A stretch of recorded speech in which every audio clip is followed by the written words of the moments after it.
This video is brought to you by 5paisa.com. Download the app now. Share बाजार में शानदार तेजी देखने को मिली है। अच्छे आर्थिक आंकड़ों के दम पर बाजार में खरीदारी का नया दौर शुरू होता दिख रहा है।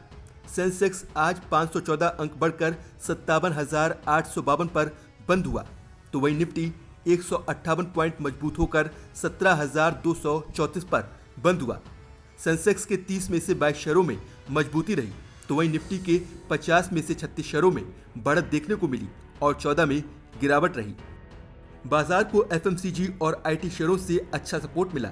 निफ्टी एफएमसीजी और निफ्टी आईटी इंडेक्स में 1.5% से ज्यादा की तेजी देखी गई। ऑटो शेयरों को छोड़कर बाकी सभी सेक्टर्स में अच्छी खरीदारी देखने को मिली है। सबसे ज्यादा बढ़ने वाले शेयरों में Shri cements, HDFC life, Cipla, TCS और एचयूएल शामिल रहे, तो वहीं सबसे ज्यादा गिरने वाले शेयरों में एमएनएम, कोल इंडिया, बजाज ऑटो, ओएनजीसी और डीवी स्लैब्स शामिल रहे। बाजार के जानकारों की राय है कि बाजार में तेजी बनी रहेगी। मजबूत फंडामेंटल शेयरों में पैसा लगाया जा सकता है।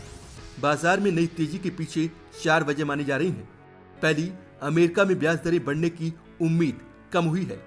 सितंबर में अच्छे मानसून की उम्मीद, जुलाई सितंबर में कंपनियों के तिमाही नतीजे अच्छे रहने की उम्मीद और जुलाई में महंगाई दर में आई गिरावट।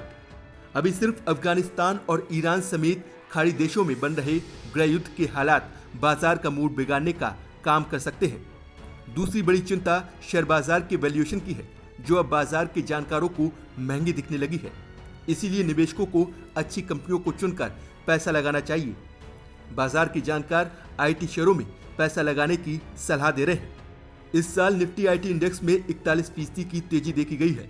सिर्फ अगस्त महीने में ही निफ्टी आईटी ने 9% का रिटर्न दिया है। मजबूत ऑर्डर बुकिंग, रेवेन्यू ग्रोथ में तेजी की वजह से आईटी शेयरों में खरीदारी की राय दी जा रही है। इसके अलावा इस सेक्टर पर कोरोना का असर भी कम हुआ है। उल्टा आईटी कंपनियों का तो वर्क फ्रॉम होम बढ़ने से कारोबार बढ़ा है। इस समय डिजिटल ट्रांसफॉर्मेशन और क्लाउड सर्विस आईटी कंपनियों के लिए जरूरी हो गया है, जिसका फायदा भी आईटी कंपनियों को मिल रहा है और आगे भी मिलता रहेगा। इस साल आईटी इंडेक्स में 10 से 15% की ग्रोथ की उम्मीद की जा रही है। भारत के सॉफ्टवेयर एक्सपोर्ट में लिस्टेड आईटी कंपनियों की हिस्सेदारी 65% है।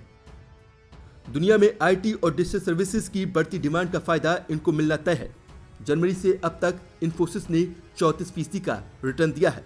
इस साल माइंट्री ने 125%, टीसीएस ने 31%, टेक महिंद्रा ने 47% का रिटर्न दिया है, तो वहीं एल&टी इन्फोटेक में इस साल 46% की तेजी देखने को मिली है। कुल मिलाकर आईटी शेयरों में इस साल निवेशकों का अच्छा पैसा बना है और ये सेक्टर आगे भी निवेशकों की मोटी कमाई करा सकता है।